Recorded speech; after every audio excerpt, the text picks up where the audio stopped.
Sa ikaapat niyang atake, masasabi kong swerte ko na talaga.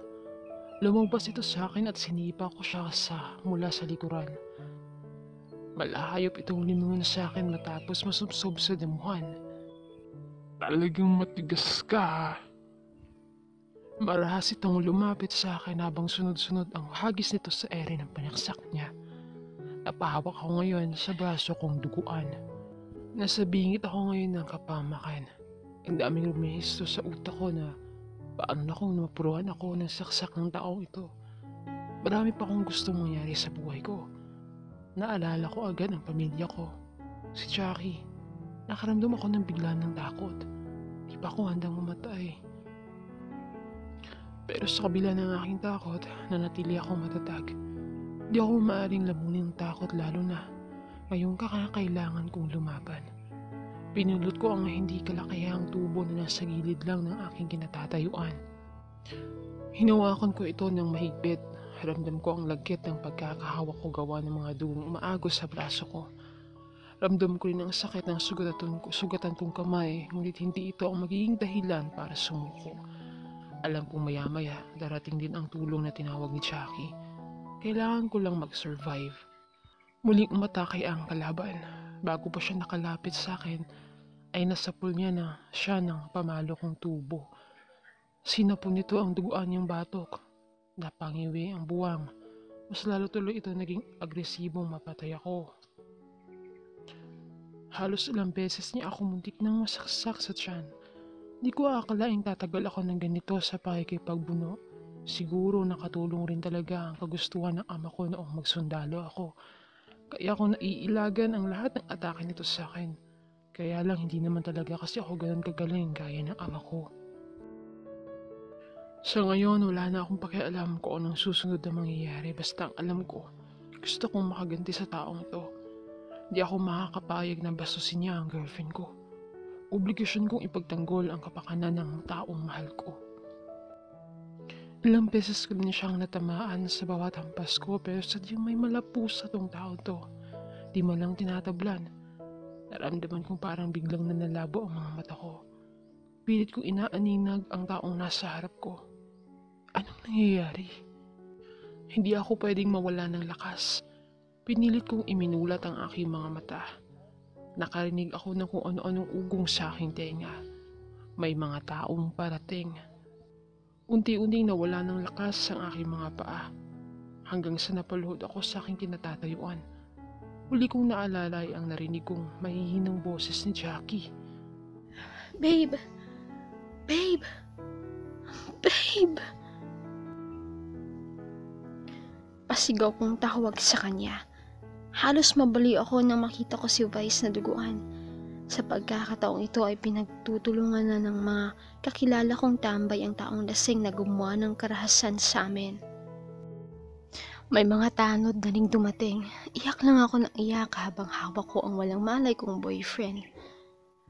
Nawawala na ako sa aking sarili. Ilang saglit na malayan kong nasa loob na kami ng ambulance. Ang bilis ng mga pangyayari. Halo-halo emosyon na nasa aking dibdib. Halos maubusan ako ng boses sa kakaiyak. Di mo ako pwedeng iwan, babe. Please, kaapit lang. Parang awa mo na. Bulong ko sa kanya habang hawak ko ang kanyang duguan na ring mga palad. Pagdating namin sa hospital, agad na inisikaso ang pasyente. Nanatili lamang akong nakaupo sa may gilid ng pinto kung saan sa loob nito ay nare-revive ang buhay ng boyfriend ko. Nagulat ako nang may lumapit sa akin, sina Mika at Dawn. Di ko alam kung paano nito kami nasundan sa ospital pero sigurado akong nakarating sa kanila ang kaguluhang nangyari kanina kaya nila nalaman. Jackie, anong nangyari? Bakas rito sa mukha ang pag-aalala, lalo na't puro dugo na rin pala ang mga damit ko. Hindi ako sumagot kasi wala lang talaga akong ibang maisagot maliban sa pag-iyak. Walang tigil sa pag-agos ng mga luha ko. Halos hindi na maubos-ubos. Napayakap lang ako kay Mika at Dawn. Malalagpasan to ni Vice Friend. Magtiwala lang tayo sa nasa taas. Habang hinihintay ang paglabas ng doktor sa gilid kung saan nandun si Vice, Si Mika na ang nagpresinang tawagan ng mga magulang nito upang ipaalam ang mga nangyari. Pinaalam rin ito sa mga barkada namin ang tungkol dito. Habang si Don naman ay nanatili sa aking tabi. Inalalayan ako sa aking bawat pagikbi. May hawak itong isang bottle ng mineral water na maya't maya akong pinapainom. Dumating ang mga magulang ni Vice na labis-labis din ang pag-aalala. Galit naman ang makikita sa mga mukha ng tatay ni Vice. Nahuli na ba ang gumawa nito sa anak ko? Opo, tito. Kasalukuyan po siyang nasa Papa 4. Mabuti. Ikaw, Iya, nasaktan ka ba? Okay lang po ako, tito. Di ako papayag na hindi magbabayad ang gumawa nito sa inyo. Lalong-lalo na sa anak ko. Papa, hayaan na natin ang mga pulisya. Mama, baka nakakalimutan mo. Alagad pa rin ako ng batas. Pagkatapos mag-usap na mag-asawa, lumabas si Henry at may kinausap sa cellphone. Nasa 5 oras nang walang malay si Vice. Ngunit kahit papano, gumaan ang loob ko nang sabihin ng doktor na nasa mabuting kalagayan na ito. Malalim ang naging hiwa nito sa braso, ganun din ang sugat nito sa tiyan. Buti na lang at walang natama ang internal organs. Masyadong madami lang na walang dugo kaya siya nahimatay at hanggang ngayon, hindi pa rin siya nagkakaroon ng malay. Mag-aalas 2 na ng madaling araw, hindi pa rin ako dinadalaw ng antok. Hawak-hawak ko ngayon ang mga kamay ng boyfriend ko. Gusto ko nasa tabi niya lang ako lagi hanggang sa magising siya. Jackie, anak, patulog ka na. Ako na muna magbabantay kay Utoy. Okay lang po ako, tita. Kaya ko po. Patulog na po kayo. Oo nga, Mama. Patulog ka na at baka tumaas na naman yung dugo mo. Ay, nako. Paano naman ako nito makakatulog kung ganito ang sitwasyon ng anak natin? Utoy, anak. Gumising ka na. Oo nga, babe. Gising ka na, please. Nandito lang ako. Pinisil-pisil ko ang kamay niya. Baka sakaling maramdaman niya ang presensya ko. Eksaktong 6:00 na ng umaga nang dumating sina Lange kasama si Bea para dalawin ang kaibigang si Vice. Nagbigay galang ang mga ito sa mga magulang ni Vice. Buti naman at napatalaw kayo.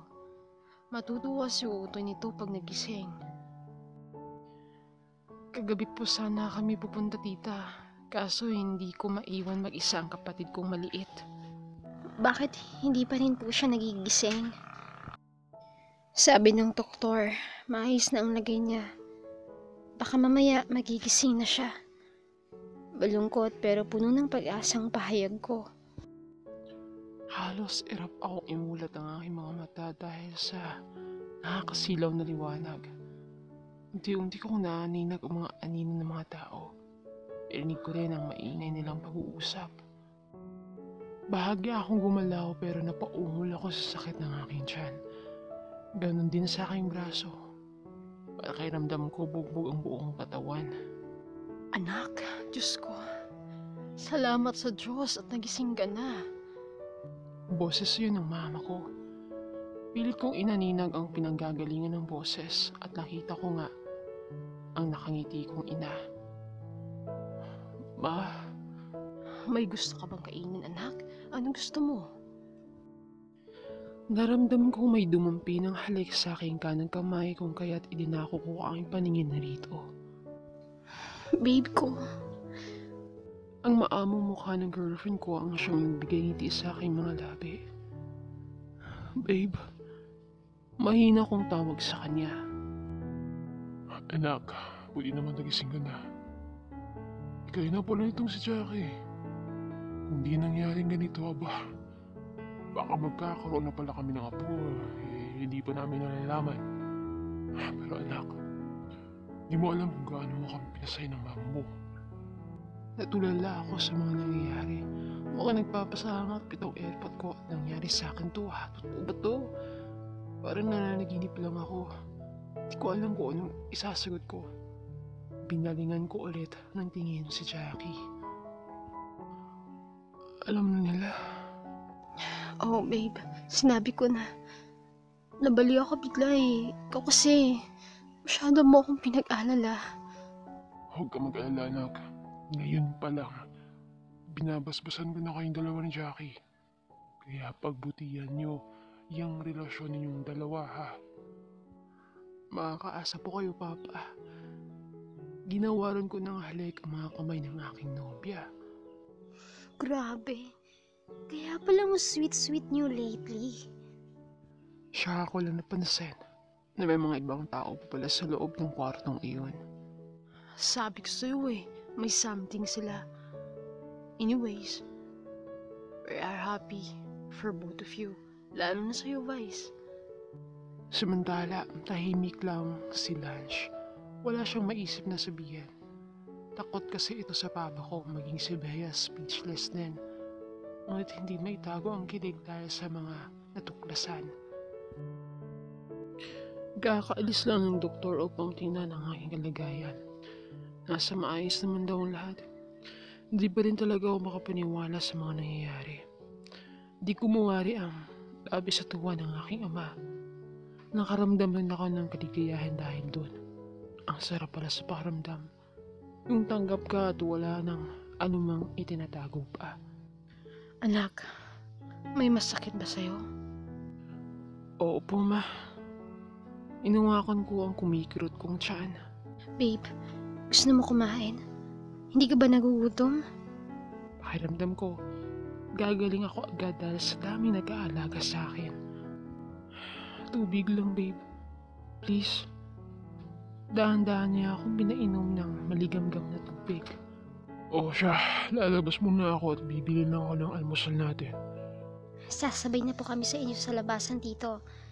Aalis na din po kami kasi gawa po ng may pasok pa po kami mamaya. Oo siya. Sige. Ikaw, Iha. Hindi ka pa papasok. Dito na po muna ako, tita. Hindi na naman ako makakapag-concentrate sa school. Babe, sige na, pumasok ka na. Andito naman sila mama. Ayoko. Hayaan mo na ako. Please. Napabundong hininga na lamang ako sa katigasan ng ulo ng aking nobya. Magsisend na lang kami ng notes, Jackie. O, sige. Salamat. Paano? Mauna na kami, ha? Ay, Lance, ikaw. Sige lang, mamaya na kami ni Bea. Hinintay pa namin si Ronnie. Okay, sige. Mauna na po kami, tita. Jackie, Vice. Bye-bye po. Vice, Lodi. Pagaling ka. Sige, salamat sa inyo.